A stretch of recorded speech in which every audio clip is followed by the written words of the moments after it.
Hi, I'm Mike Alford. And I'm Jason Bruff, and we're the Kurtenblog. And we're here with our 3 keys to Game 2 between the Nashville Predators and the Vancouver Canucks. Yeah, we're doing videos now. Why not? Yeah, why not? Handsome guys.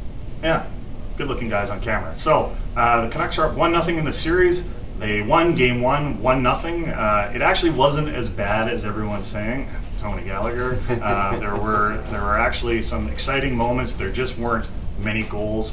Pecorine played very well for the Nashville Predators in goal. Okay, so speaking of lack of goals, our first question, are you worried about Daniel and Henrik Sedin and their lack of production?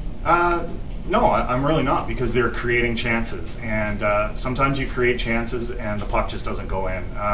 So I don't think you really have to be worried about the Sedins until they're not creating chances.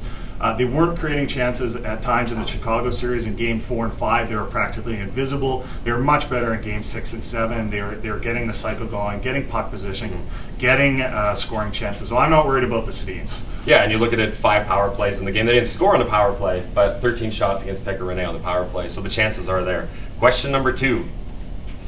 The Nashville Predators. Yeah. Will they come out stronger in this second game? Well, they couldn't come out much worse, so I think they're going to come out a lot stronger. I was really surprised at the Preds. They played really tentative. They didn't play, Nashville Predators hockey. Well, they played boring, but very Predator. Yeah, but they didn't. They weren't very aggressive. They really let the Canucks get a lot of time and space out there. I think you're going to see a lot more intensity out of the Preds, because I know Barry Trotz, the coach of the Predators, was not very happy with the effort. Yeah, he was pleased with Pecorine and his defense, but called out his forwards, said they were missing for a large portion of the evening, and it was true.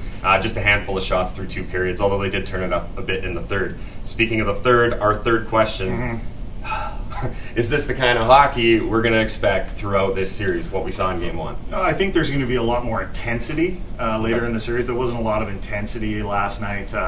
So far as, there was some scrums after the whistle and whatnot, but as far as, between the whistles, it wasn't, particularly intense. There were a few big hits, but that's about it. I think it'll be a lot more intense as the series progresses.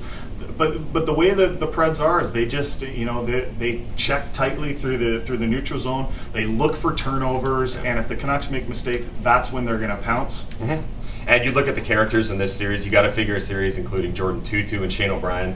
It'll raise the intensity, and there'll be some bad blood after a while. Yeah, remember, the Canucks were 1 goal away from going to overtime last night. This series is far from over. So those are your 3 keys to Game 2. Enjoy Saturday night, everybody, and go Canucks go. Go Canucks go.